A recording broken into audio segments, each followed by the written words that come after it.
Hi అండి, welcome back to our channel. ఈరోజు వీడియోలో నేను మీకు బాగా పండిన అరటిపండుతో మంచి స్నాక్ ఐటెం అయితే చేసి చూపించబోతున్నాను. ఇప్పుడు సమ్మర్ వెకేషన్ కదా, పిల్లలు ఈవినింగ్ అయిన వెంటనే ఏదో ఒక స్నాక్ ఐటెం అడుగుతూ ఉంటారు. డైలీ చేసి పెట్టింది మళ్ళీ మళ్ళీ పెట్టినట్టయితే వాళ్ళు బోర్గా ఫీల్ అవుతూ ఉంటారు. అలా కాకుండా ఇలా డిఫరెంట్గా డైలీ ఒక స్నాక్ ఐటెం చేసి పెట్టినట్టయితే హెల్దీగా పిల్లలు ఇష్టంగా తింటారు. టేస్ట్ కూడా చాలా చాలా బాగుంటుంది. అసలు బనానాతో ప్రిపేర్ చేశారంటే ఎవరు నమ్మరు, అంత బాగుంటుంది టేస్ట్. అసలు తెలియదు. సో ప్రాసెస్లోకి వెళ్ళిపోదాం. ఈ స్నాక్ ఐటెం ఎలా ప్రిపేర్ చేయాలో చూద్దాం. దీనికోసం బాగా పండిన బనానాల్ని 3 తీసుకుంటున్నాను. అయితే నా దగ్గర బాగా పండిన బనానాలు లేవు, సో ఫ్రెష్ బనానాసే 3 తీసుకుంటున్నాను. జనరల్గా బనానాస్ కాస్త నల్లగా అయినా పడేస్తూ ఉంటాము. లోపల కాస్త నలుపు కనిపించినా కూడా పిల్లలు అసలు తినడం లేదు ఈ మధ్య.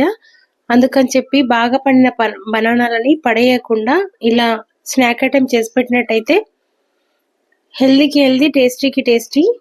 సో తప్పకుండా ట్రై చేయండి. మీకు ఎలా కుదిరింది అనేది షేర్ చేసుకోవడం మాత్రం మర్చిపోకండి. ప్రాసెస్లోకి వెళ్ళిపోదాం. దీనికోసం ముందుగా 3 బనానాలు తీసుకొని ఈ విధంగా పీల్ చేసేసుకొని ఒక బౌల్లో వేసేసుకోవాలి. మనం స్మాషర్తో కానీ చేత్తో కానీ నలుపుకోవచ్చు. బాగా పండిన బనానాలు అయితే కనుక చేత్తో నలిపితే స్మాష్ అయిపోతాయి. సో ఇవి అంత బాగా పండిన బనానాలు కాదు కాబట్టి నేను ఇలా స్మాషర్తో స్మాష్ చేస్తూ ఉన్నాను అన్నమాట. సో ఉండలు లేకుండా అంతా కూడా ఇలా స్మాష్ చేసుకోవాలి. తర్వాత దీంట్లోకి మనం మైదా కానీ యాడ్ చేసుకోవచ్చు, గోధుమ పిండి కానీ యాడ్ చేసుకోవచ్చు. మైదా అనేది హెల్త్కి అసలు మంచిది కాదు, పిల్లలకి ఎస్పెషల్లీ అసలే మంచిది కాదు. ప్రాసెస్డ్ ఫుడ్ కంప్లీట్లీ మైదా అనేది అసలు హెల్త్కి మంచిది కాదు కాబట్టి నేనైతే ఆశీర్వాద్ ఆటా తీసుకుంటున్నాను.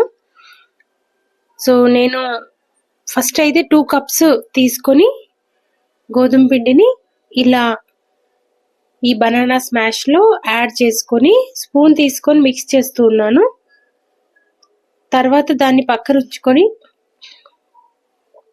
ఒక మిక్సీ జార్ తీసుకొని దాంట్లో 1/2 కప్పు దాకా షుగరు, 2 యాలకులు, 1/2 కప్పు దాకా బెల్లం. నేనైతే కంప్లీట్గా స్వీట్ అనేది తక్కువగా యాడ్ చేస్తున్నాను. మీరు స్వీట్ ఎక్కువగా తినే వాళ్ళు, ఇష్టపడే వాళ్ళు అయితే కనుక ఇంకాస్త షుగర్ని యాడ్ చేసుకోవచ్చు. మొత్తానికి షుగర్ యూస్ చేయొచ్చు, మొత్తానికి బెల్లం కూడా యూస్ చేయొచ్చు. నేనైతే రెండింటిని మిక్స్ చేసి యూస్ చేస్తూ ఉన్నాను.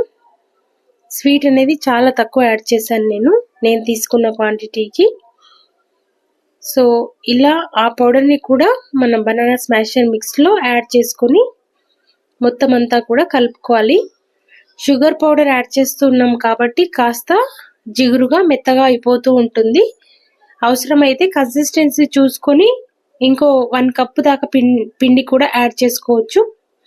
ఇలా చపాతీ పిండి కన్సిస్టెన్సీలోకి వచ్చిన తర్వాత చేతికి కాస్త నెయ్యి రాసుకొని పిండిని ఇలా బూరెల్లాగా వత్తుకోవాలి. లేదంటే చపాతీ రోలర్ తీసుకొని కాస్త లైట్గా నెయ్యి లేదా ఆయిల్ యాడ్ చేసి చపాతీ లాగా చేసుకొని మనం అప్పాల్లాగా ఏదైనా గ్లాస్తో కానీ చిన్న బౌల్తో కానీ వత్తేసుకొని రౌండ్ షేప్లో ఇంకా నీట్గా వస్తాయి అలా అయితే.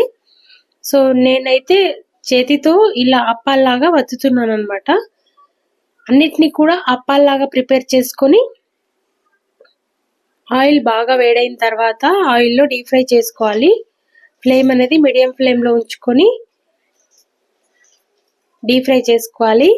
సో ఇలా అన్నిటినీ కూడా బూరెల్లాగా ప్రిపేర్ చేసుకొని డీప్ ఫ్రై చేసుకోవడమే ఎంతో టేస్టీగా ఉండే స్నాక్ ఐటము. తప్పకుండా ట్రై చేయండి. మీకు ఎలా కుదిరింది అనేది కామెంట్ బాక్స్లో నాతో షేర్ చేసుకోవడం మాత్రం మర్చిపోకండి. మన ఛానల్ని ఫస్ట్ టైం చూస్తున్నట్టయితే సబ్స్క్రైబ్ చేసుకుని లైక్ చేయండి. ఒకవేళ మీకు వీడియో కనుక నచ్చినట్టయితే లైక్ చేయండి,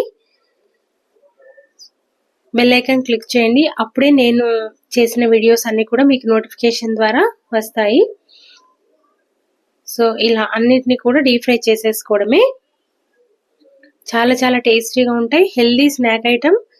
బయట షాప్స్లో కొనిచ్చే బదులు ఇలా కాస్త ఓపిక చేసుకొని ఈవినింగ్ స్నాక్ ఐటమ్ పిల్లలకి చేసి ఇచ్చినట్టయితే చాలా హెల్దీగా, టేస్టీగా, ఉంటుంది, డిఫరెంట్గా కూడా ఉంటుంది. ఇలా రోజు స్నాక్ ఐటెం ప్రిపేర్ చేస్తూ ఉంటాను. మన ఛానల్లో స్నాక్స్ కానీ, స్వీట్స్ కానీ, హాట్స్ కానీ అన్ని రకాల వీడియోస్ అనేవి అప్లోడ్ చేస్తూ ఉంటాను. నేను ఏ ప్రాసెస్లో చేస్తాను అనేది. ఇదండి ఇవాల్టి వీడియో. అంతే ఈ వీడియో. Bye bye.